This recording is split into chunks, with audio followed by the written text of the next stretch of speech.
Unit 19. People. A. You probably struggle at school sometimes, but that doesn't mean you won't succeed. Take Winston Churchill, for example. He was one of the greatest British prime ministers of the 20th century. But he was not always great.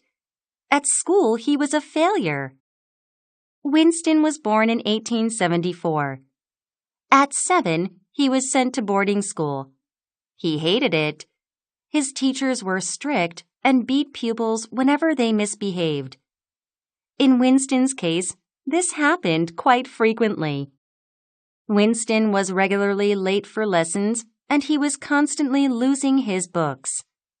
He wasn't hard-working, although he enjoyed math and history.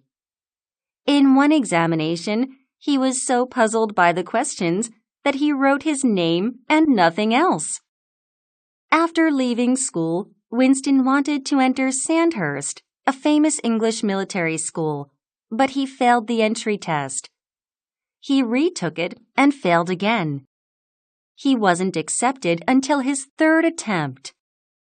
After serving in the army, Churchill became a politician.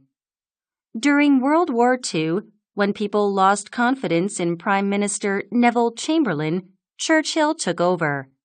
At the time, the situation was grim.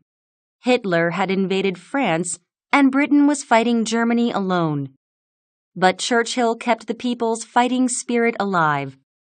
He gave passionate speeches, visited ammunition factories, and met pilots, sailors, and soldiers. His encouraging leadership enabled Britain and its allies to win the war. Nowadays, British people recognize him as one of the most important people in British history.